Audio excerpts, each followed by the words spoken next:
ఆంధ్రప్రదేశ్కి సినీ పరిశ్రమని రమ్మనమని చెప్పేసి తాజాగా మరొకసారి మన టూరిజం అండ్ సినిమాటోగ్రఫీ మినిస్టర్ కందుల దుర్గేష్ పిలుపునిచ్చారు.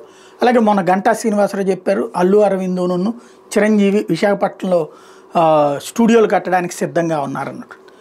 వాళ్ళు కడితే మిగతా వాళ్ళు రావచ్చు. ప్రభుత్వంగా రప్పించాలంటే very simple logic.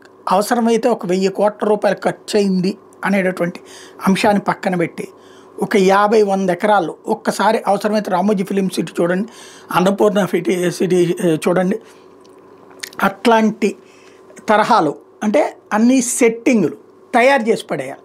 Plug and pin విధానం ఎట్లయితే ఉందో హైదరాబాద్లో, అంటే హైదరాబాద్లో ఆల్రెడీ డైరెక్ట్గా ఒక సూట్ కేసు పట్టేసుకుని రామోజీ ఫిలిం సిటీకి వెళ్ళిపోతే బయటికి వీడియో తీసుకుని రావచ్చు. అట్లాంటి ఏర్పాటు అయితే ఇక్కడ కష్టం, ఇంకెక్కడే కష్టమే. కానీ ఏర్పాట్లు చేయడం అనేటటువంటిది ముఖ్యం.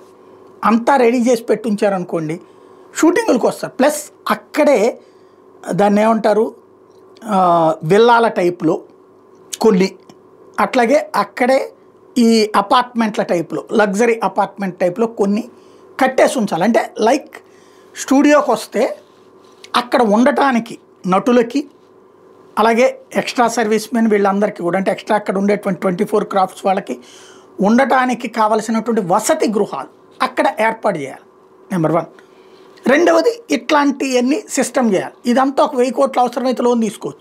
తీసుకుని కట్టేస్తే అప్పుడు షూటింగులు ఆటోమేటిక్గా జరుగుతాయి. ఎందుకంటే మనకి తూర్పుగోదావరి, పశ్చిమ గోదావరి అక్కడ లుక్స్ కానీ, వైజాగ్ లుక్స్ కానీ చాలా బాగుంటాయి. దానికి తగ్గ అవసరం కూడా ఉంది. కానీ అక్కడ తగినటువంటి విధమైనటువంటి వసతులు లేవు. వస్తే ఈ స్టార్ హోటల్స్లో నటుల్ని దించితే దూల తీరిపోతుంది నిర్మాతలకు. చిన్న నిర్మాతలు రావడానికి సిద్ధంగా ఉన్నారు, కానీ ఈ ఖర్చే ఎక్కువ, లాజిస్టిక్స్ ఖర్చు అన్నటువంటిది.